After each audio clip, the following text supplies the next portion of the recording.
Next design చూద్దామండి. నేను రోజు ఇంకా మిషన్ ఆన్ చేయలేదు, అంటే నైట్ కంప్లీట్ చేసి పెట్టేశాను.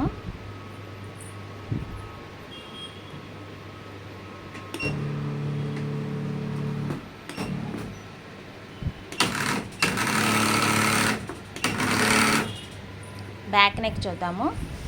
చాలా సింపుల్ డిజైన్ అండి ఇది. శారీ అయితే చాలా బ్యూటిఫుల్ శారీ.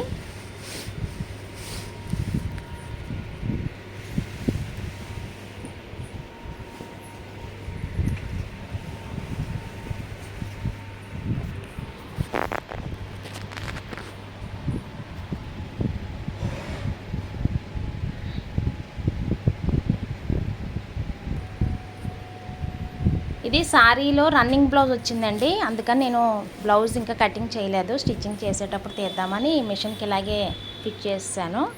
ఇలా రావడం వల్ల ఇది బెనిఫిట్ ఏంటంటే, మామూలుగా బ్లౌజ్ పీస్కి అటు ఇటు క్లాత్లు అతుకుతాం కదా, ఇలా శారీలో రన్నింగ్ బ్లౌజ్ రావడం వల్ల అలా అవసరం లేదు. ఇలా పెట్టేసుకొని మనం వర్క్ స్టార్ట్ చేసేసుకోవచ్చు. నెక్స్ట్ మనం స్టిచ్చింగ్ చేసేటప్పుడు కటింగ్ చేసుకుంటాం కదా, అప్పుడు మాత్రం మనకి బ్లౌజ్ పీస్ ఎంత కావాలో అంత కటింగ్ చేసుకుంటే సరిపోద్ది. అందువల్ల నేను మొత్తం శారీ అంతా ఇలా పెట్టాను. చూడండి, శారీ వచ్చేసి ఇలాగా బుటా వచ్చింది. లైట్ గోల్డ్ కలర్లో బుటా వచ్చిందండి. క్రీము కాదు, గోల్డ్ కాదు, ఆ కలర్లో బుటా వచ్చింది. అయితే సేమ్ సింగిల్ కలర్ చేద్దాం అనుకున్నాను ఫస్ట్, కానీ మామూలుగా ఇందులో పింక్ ఆల్రెడీ లైట్ పింక్ కాబట్టి ఇది మధ్యలో కొంచెం డార్క్ వేసినట్లయితే మనకి కొంచెం లుక్ అనిపిస్తుంది అనేసి డార్క్ వేసాను.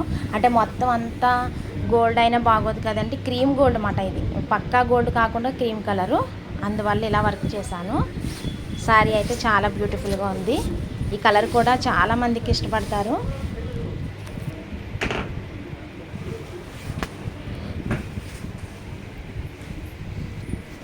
పళ్ళు వచ్చేసి నేను చేత్తో వీడియో తీయడం వల్ల కొంచెం నాకు ఇబ్బందిగా ఉంది. ఇది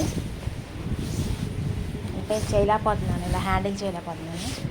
ఓకే, పళ్ళు వచ్చేసి ఇలా వచ్చింది, ఇలా వచ్చిందండి పళ్ళు. పౌటు వంచు. శారీ అంతా కూడా సేమ్ ఇదే బుట్టి. పింక్ అయితే సూపర్. ఈ పింక్ అయితే చాలామందికి బాగుంటుంది. ఓకే, ఇది బ్యాక్ నెక్ అండి.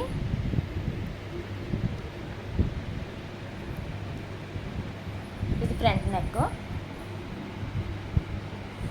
హ్యాండ్స్ కూడా చూపిస్తాను.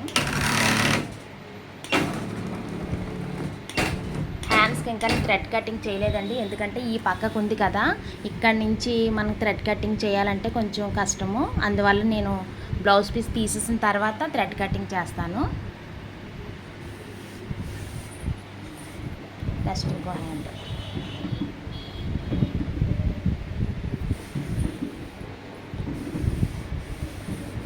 ఈ డిజైన్ కనుక మీకు ఎవరికైనా కావాలంటే స్క్రీన్ షాట్ తీసి వాట్సాప్ నెంబర్కి పెట్టండి, అండ్ ప్రైస్ చెప్తాను.